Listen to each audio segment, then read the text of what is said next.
Hi, I'm Mark Jones. I'm an astrologer and a spiritually focused psychotherapist. And I'm just letting you know about a webinar I'm doing for Astrology University this weekend, Articulating Your True Values, Venus in Aspect to the Nodes. This continues a really popular series of lectures and webinars on planets in aspect to the nodes, really tying in planetary archetypes to the core elements of personal evolution. Now, what I've done in this webinar is I've taken Venus, which of course has a dual rulership, that of Taurus, one's inner Venus, one's inner relationship to oneself, and Libra, externally how you project your expectations onto others or you form relationships with others.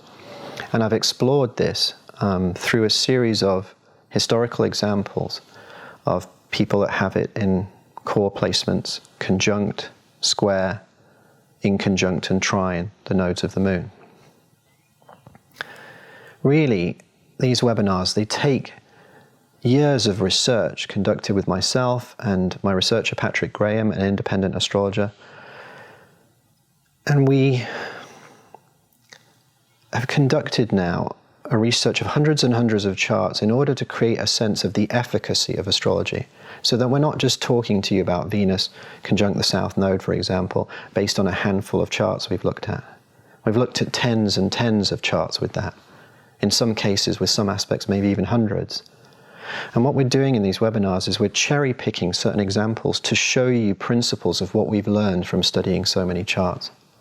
So we're trying to translate to you the most effective, the most veracious and truthful, condensed essence of the principles of what we're uncovering. And what we see with Venus conjunct the South Node is often this kind of attack or stress in early life on the person's core values. In Helen Keller's case, Venus conjunct the South Node in Cancer. Her early childhood through illness is cut off in this sea of, her blindness and her deafness until her teacher reaches through to her.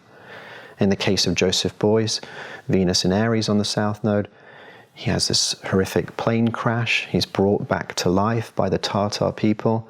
He has to survive this, enormous physical, biological survival crisis, which becomes the foundation for his art and for his creative expression in later life.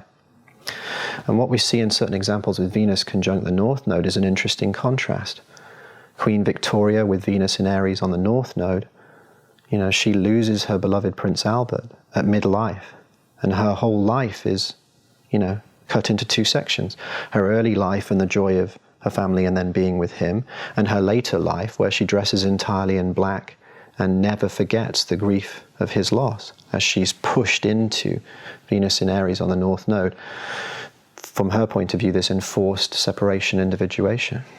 We see the same with Sigmund Freud, Venus in Aries on the North Node, that his, work in a biological lab dissecting, brains changes only when his father dies at midlife, and he suddenly gains the courage to go deeper into his self-dream analysis and begin to write the foundations of psychoanalysis.